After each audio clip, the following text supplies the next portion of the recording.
আসসালামু আলাইকুম রহমতুল্লাহ ওয়াবারাকাতুহু। প্রিয় দর্শক শ্রোতাবৃন্দ, আমি এই মুহূর্তে রয়েছি আমাদের বাড়ির পাশে একটা ধানের মাঠ রয়েছে, যেটা আমরা কানিবিল বলি। এটা সেই কানিবিল, এতদিন এখানে ধান ছিল। এটা অনেকটা বড় ছিল আগে, কিন্তু এখন দিনের পর দিন আশেপাশে বাড়িঘর হওয়ার কারণে, জনসংখ্যা বৃদ্ধি পাওয়ার কারণে বাড়িঘর হয়ে যাচ্ছে এখন বিলের মাঝখানে। এটা ওই রকম আর বিশালত্ব নেই, এটা ছোটোখাটো মাঠের মতন হয়ে গেছে। ওই যে ওই দিকে আমাদের বেড়িবাঁধটা আপনারা দেখছেন, ওই যে ওখানে দেখা যাচ্ছে ফাঁকা দিয়ে দেখা যাচ্ছে কিছু গাছ উঁচু, সেই জায়গায় বেড়িবাঁধ রয়েছে, যেটা একদম সেই কাঞ্চন ব্রিজ থেকে আপনার ওই 300 ফিট হয়ে কাঞ্চন ব্রিজ থেকে একদম এদিকে আরিখোলা পর্যন্ত চলে গেছে। এদিক দিয়ে আরিখোলা হয়ে আবার পাঞ্জোরা নাগরী হয়ে এদিকে রোড চলে গেছে। এটা একটা মেন বিশাল রোড, এখানে 2 লেনের একটা রোড রয়েছে বড়। আমরা একটা চমৎকার একটা জিনিস দেখতে পাচ্ছি, আপনারা দেখেন এখানে গ্রামের ছেলেরা ক্রিকেট খেলছে।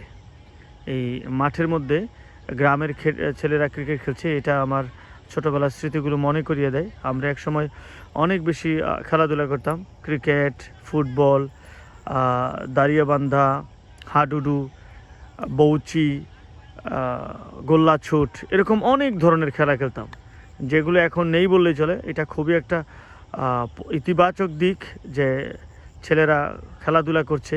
আজকাল তো ছেলেমেয়েরা খেলাধুলা করেই না, বরং আপনার মোবাইল নিয়ে সারাক্ষণ পড়ে থাকে, মোবাইল গেমে আসক্ত থাকে, যেটা আমাদের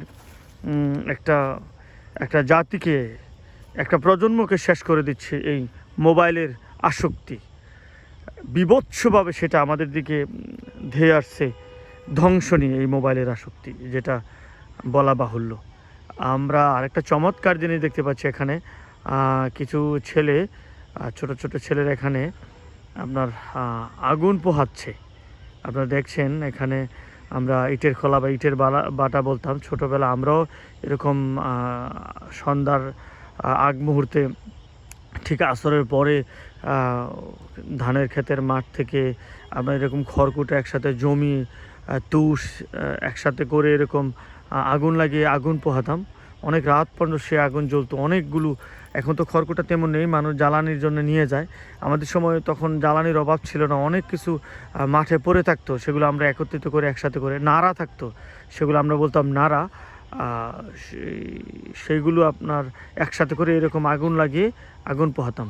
এখন গুদুলি লগ্ন, আপনারা দেখছেন সূর্য, এটা হলো সূর্য ডুবার দিক, এখানে সূর্য বেরোচ্ছে। এই হলো আমাদের বাড়ির পাশটা। এটা আমি আস্তে আস্তে ধীরে ধীরে যাচ্ছি ওই দিকে। এটা আমাদের মহিদাদার ক্ষেত। এখানে সবসময় উনি বিভিন্ন ধরনের সবজি করে থাকেন এই বাগানটার ভিতরে। আগে অনেকটা খোলামেলা ছিল, গাছগুলো তো বড় ছিল না।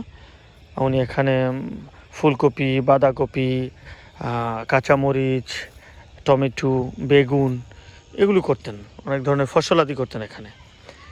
এখন অনেকগুলো গাছ এখানে হয়ে যাওয়ার কারণে এখন আর পারেন না, এগুলো হয় না, যেহেতু রোদ ছাড়া আপনার ফসল হয় না।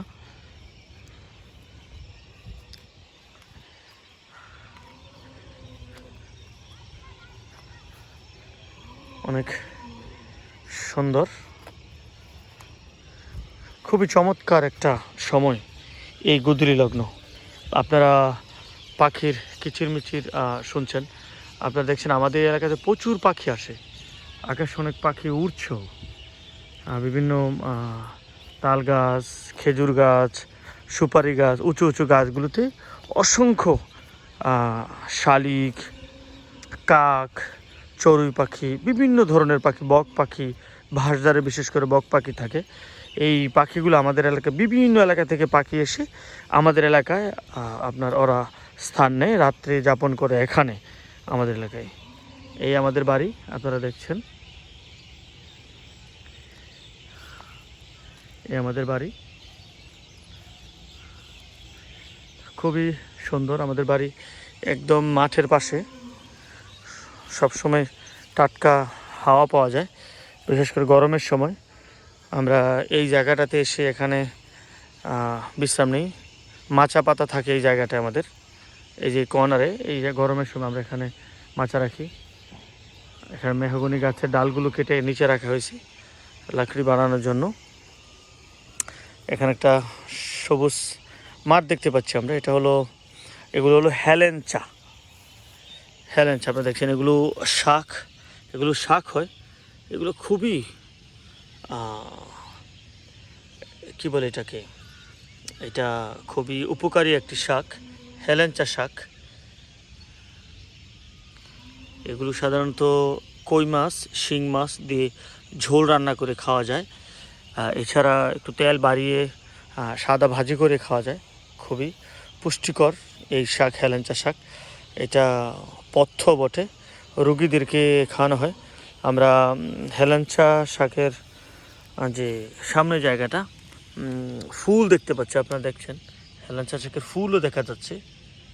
এই যে সামনের দিকটা, এই যে এগুলো হলো হেলেঞ্চা শাকের ফুল, আপনারা দেখছেন। এই যে এগুলো হেলেঞ্চা শাকের ফুল, চমৎকার। এরকম হয় অসংখ্য জায়গায়। এই যে হেলেঞ্চা শাকের ফুল হয়ে আছে, আপনারা দেখছেন, খুবই চমৎকার। আপনারা পাখির কিচিরমিচির শুনতে পাচ্ছেন।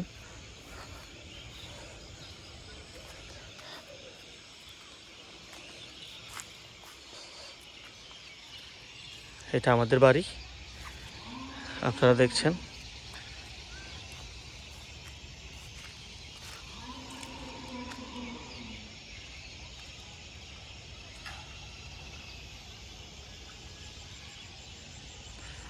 দারুণ, এই গুদুলি লগ্নটা অসাধারণ।